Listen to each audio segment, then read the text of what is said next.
Welcome back everybody, Matt the Man here, I hope you're doing well. So this past week we got the new Hunger Games trailer, Sunrise on the Reaping. I'm looking forward to this movie, it comes out in November. I'm a fan of the Hunger Games movies. But, when the trailer came up, I realized director Francis Lawrence is directing another Hunger Games movie. And I thought to myself, when should a director leave a franchise? When is it time to say, hey buddy, you gave us plenty of these movies, and I'm not talking about just the Hunger Games, I'm going to get into other directors that have long stayed their welcome in a franchise. But when is it time for a director to step away and let another director, another creative talent come in, put their stamp, put their own feel, spin on a film franchise? Francis Lawrence, let's start with him. He's been with the Hunger Games franchise ever since Catching Fire in 2013. He did Catching Fire, Mockingjay Part 1 and 2. He did the recent Hunger Games movie back in 2023, and now he's doing the new Hunger Games movie. That comes out in November of this year. Now, he has done other movies in between, right before he started the newer Hunger Games movies. He did the movie Red Sparrow with Jennifer Lawrence in 2018. And even last year he had the movie The Long Walk. In between these two new Hunger Games movies, he has directed a movie in between. But even so, most of his career since 2013, for now going on 13 years, has been Hunger Games. Before Hunger Games, he had Constantine and I Am Legend.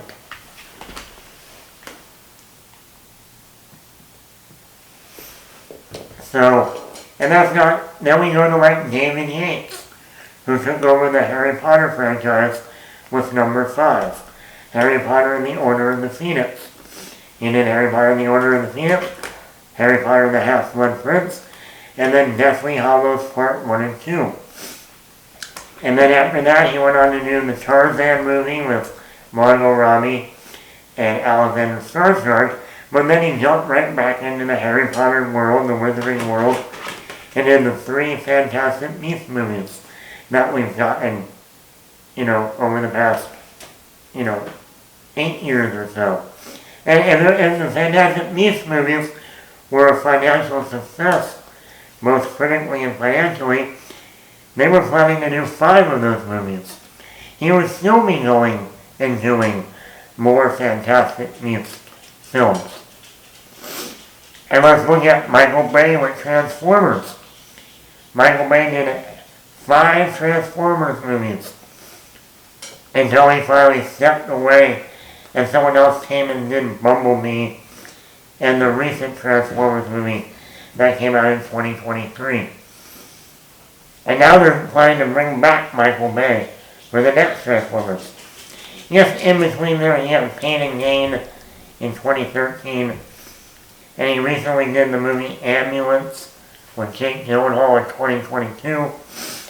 But he's another one that did 5 Transformers movies from 2007 to 2017, 10 years of just practically doing Transformers.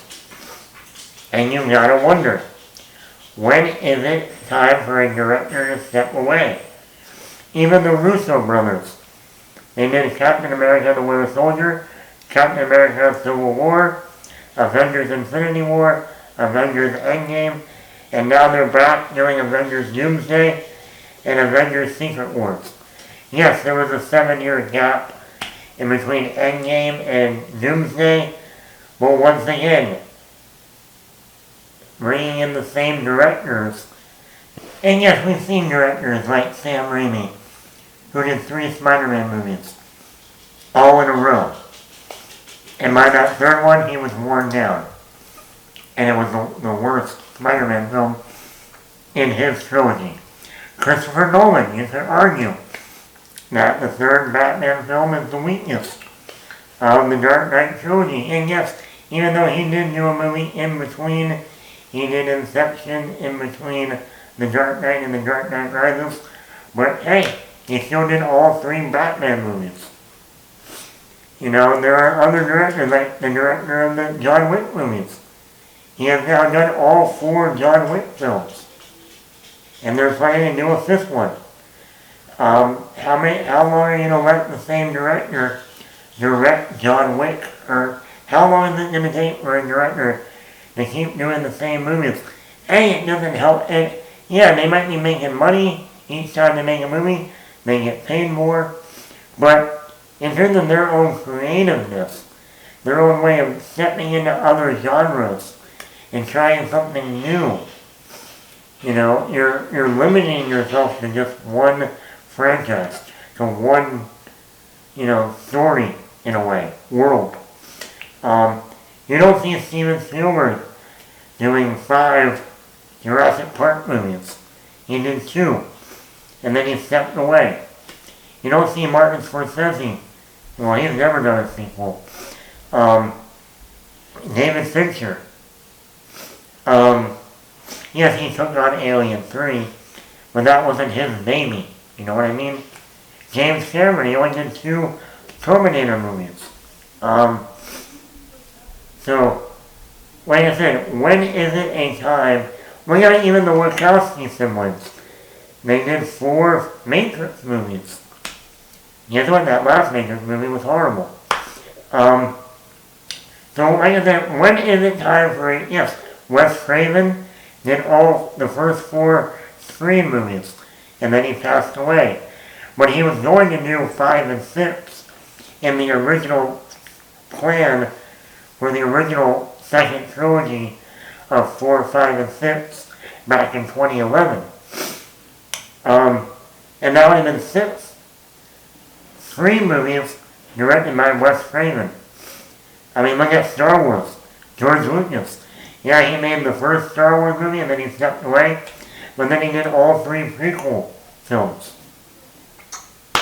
And yes, there's some good in that. If there's someone who creates the world, like The Matrix, like Star Wars. You want the guy who came up with the ideas from the beginning to still be involved. One more example would be Peter Jackson. He made the Lord of the Rings trilogy, and like the Lord of the Rings films, the trilogy, they filmed them all at once. It was lightning in a bottle. And guess what? You know what they say, lightning doesn't strike twice. But he came back and did The Hobbit. Yes, originally Guillermo del Toro was going to direct the Hobbit movies. And at first it was only going to be 2 movies, not 3. And for some reason there were some scheduling delays. It took forever to finally get The Hobbit up and running. Which I still kind of am baffled by. Where it's like, look at the success of Lord of the Rings. The Hobbit should have been right away. But look, the Peter Jackson came back and did the Hobbit movies, and compared to Lord of the Rings, they're way down here. And yeah, maybe they should have just got a whole other director instead, even if Guillermo del Toro couldn't do it. They should have went and got somebody else. But that's another example of Peter Jackson doing 6 Middle-earth movies. The best example I can give you, love it or hate it, is the Twilight franchise. You know, Kristen Bell, Kristen Stewart, Robert Pattinson. Each film in the Twilight franchise, the saga, if you will, was directed by a different director. Twilight, the first Twilight, Catherine Hardwicke. Second Twilight, New Moon, Chris Weitz. Third Twilight, Eclipse, David Slade. And then the fourth one, Breaking Dawn, which even though that was broken into 2 movies, part 1 and part 2, they still shot it at the same time, was done by a different director. I'm forgetting the name on the top of my head. But each film in that franchise was a different director. And yes, you can watch Twilight, the first one, and watch New Moon, and you definitely get a different feel, a different tone, a different look to the movie. You watch the first one and watch Eclipse. Different feel, different tone, different look. But does that mean are the Twilight movies great? No.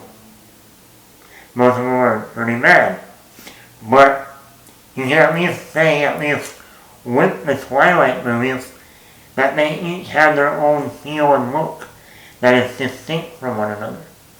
And I would say that even with like the later even the Harry Potter films. You know, yeah, David Yates, after he was done with Harry Potter, he went on to do Fantastic Beasts, and I think he should have stopped after Harry Potter. When you look at the first two Harry Potters, they are definitely a Chris Columbus film. They're lighter, they're fun, they're colorful. You watch the first two and you go, that is done by the same director. Then you go to Prisoner of Azkaban, different feel, different tone, different look, Alfonso Cuarón. You go to Goblet of Fire, Mike Newell, different feel, different tone, different look. Then you jump into David Yates, who at least with David Yates, I gotta give him this, that each Harry Potter movie he did, Order, Half-Blood, and Deathly Hallows, all three of them have a different feel and a different look in terms of cinematography. That you could go to someone and give them like a trick question, did the same director direct 5, 6, and 7? And I'm willing to bet you most people that don't know it is the same director are going to say no. Because they feel very different in look, even in feel and tone, from one another. I'm not talking about story, I'm just talking about the look and feel and tone and cinematography. You could easily say to someone, do you think David Yates directed 6 and 7? Even just say 6 and 7. I bet you someone will say no. But he did. So like I said, there's always that other factor. There's always that, what's the word I'm using? Exception. Like in the movie, He's Just Not That Into You. There's always that exception to the rule. Can a director do more than one or more than two and more than 3 movies in a franchise and still have the energy and the feel of something, a new director doing it? Yes.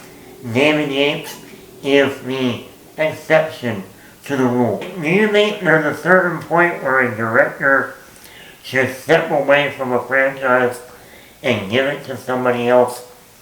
Let me know in the comments below. Matt the Mad here.